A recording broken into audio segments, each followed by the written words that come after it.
வணக்கம். இன்றைக்கி நம்ம சேனலில் மாம்பழத்தை வச்சு ஒரு டிஃப்ரெண்ட்டான ரெசிபி செஞ்சு காமிக்க போகிறேன். வாங்க பார்க்கலாம்.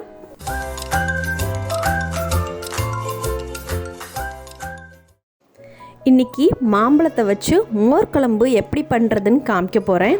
இந்த மோர் குழம்பு பண்ணுறதுக்கு நான் 2 மாம்பழம் எடுத்திருக்கேன்.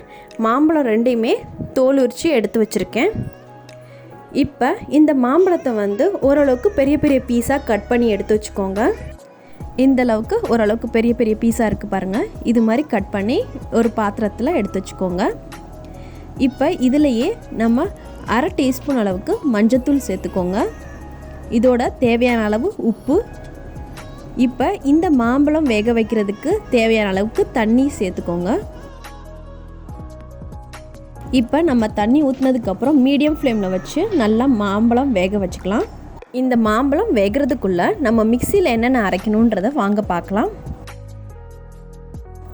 1 டீஸ்பூன் ஜீரகம், பச்சை மிளகா 3, தேங்காய் 5 பீஸு. பச்சை மிளகா காரத்துக்கு ஏற்ற அளவுக்கு நீங்கள் வேணும்னா இன்னும் கொஞ்சம் அதிகமாகவும் எடுத்துக்கலாம்.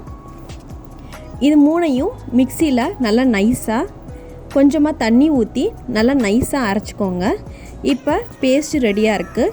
இப்போ நம்ம மாம்பழம் வெந்துருச்சான்னு வாங்க பார்க்கலாம். இப்போ பாருங்கள், மாம்பழம் நல்லா வெந்ததுக்கப்புறம் நம்ம அரைச்சி வச்சுருக்க பேஸ்ட்டை இதில் சேர்த்துக்கலாம்.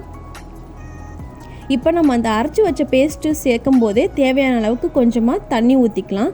நம்ம இந்த குழம்போட பதம் எந்த அளவுக்கு இருக்கணுமோ அதுக்கேற்ற அளவுக்கு நம்ம தண்ணி ஊற்றிக்கலாம்.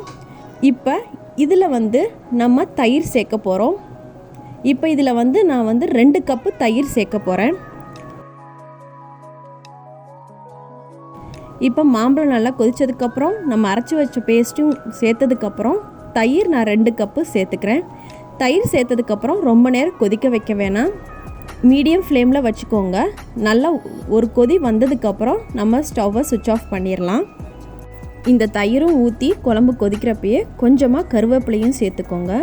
இப்போ ஒரு கொதி வந்துருச்சு, ஸ்டவ்வை சுவிட்ச் ஆஃப் பண்ணிடலாம். இப்போ நம்ம இதில் தாளிக்கிறதுக்கு நல்லெண்ணெய் 1 டீஸ்பூன் சேர்த்துக்கோங்க. அதில் 1/2 டீஸ்பூன் கடுகு, 1/4 டீஸ்பூன் அளவுக்கு வெந்தயம், 2 சிவப்பு மிளகாய், இது எல்லாத்தையும் தாளித்ததுக்கப்புறம் இதை நம்ம குழம்புல சேர்த்துக்கலாம். இது ரொம்ப நல்ல சைட் டிஷ்ஷாக இருக்கும் சாதத்துக்கு. மறக்காமல் நம்ம இந்த மாம்பழ சீசனில் இந்த மாம்பழ மோர் குழம்பை செஞ்சு பாருங்கள். ட்ரை பண்ணி பார்த்துட்டு உங்களுக்கு இந்த ரெசிபி பிடிச்சிருந்தா மறக்காமல் நம்ம வீடியோக்கு லைக் பண்ணுங்கள். நம்ம சேனலில் இருக்க மற்ற மாம்பழ மாங்காய் ரெசிபீஸோட லிங்க்கை நான் டிஸ்கிரிப்ஷனில் ஷேர் பண்ணுறேன். அதையும் ட்ரை பண்ணி பார்த்து நம்ம சேனலை சப்ஸ்கிரைப் பண்ணாதவங்களா இருந்தால் மறக்காமல் சப்ஸ்கிரைப் பண்ணுங்கள். நன்றி.